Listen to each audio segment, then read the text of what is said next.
Hello friends, আসসালামু আলাইকুম। আশা করি যে যেখানে আছেন ভালো আছেন। তো আজকে আমি আপনাদের তৈরি করে দেখাবো রেস্টুরেন্টে যে প্লেটারে আমরা ভেজিটেবলসটা দেখি, সেই ভেজিটেবলসটা আজকে আমি রান্না করে দেখাবো। খুব সহজেই কিন্তু আপনারা বাসায় বানিয়ে ফেলতে পারেন। একটা ওকেশন উপলক্ষে আমি এটা বানিয়েছিলাম, তো সেই ভিডিওটা আজকে আপনাদের সাথে শেয়ার করছি। তো এখানে তেল দিয়েছি, তেলটা হালকা একটু গরম হওয়ার পর এখানে পেঁয়াজ দিয়ে দিয়েছি। তো পেঁয়াজটা আমি কিউব করে কেটে তারপর এভাবে ছাড়িয়ে নিয়েছি। তো এখানে আমি ক্যাপসিকাম দিয়ে দিচ্ছি, লাল, হলুদ, সবুজ আর এইগুলো একটু হালকা ভেজে নিচ্ছি। এরপর এখানে আমি একটা রসুনের কোয়াগুলো ছাড়িয়ে ভালোভাবে ধুয়ে পরিষ্কার করে তারপর দিয়ে দিয়েছি। এগুলো হালকা ভেজে নেব। এরপর এখানে আমি 1 টেবিল চামচ পরিমাণ সয়া সস দিয়ে দিচ্ছি।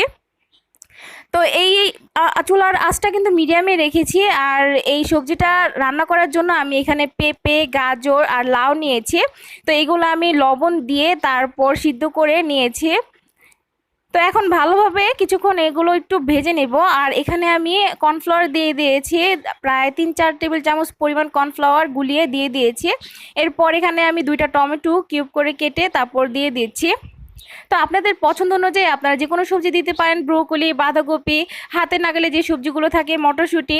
তো আমি আমার বাসায় যেগুলো ছিল এর মধ্যে আমি দিয়েছি। তো এরপর এখানে আমি 1 টেবিল চামচ পরিমাণ ওয়েস্টার সস দিয়ে দিয়েছি। একটু ভালোভাবে মিশিয়ে নিচ্ছি। এখন এর মধ্যে আমি দিয়ে দেব 1/2 টেবিল চামচ পরিমাণ আদা রসুন বাটা।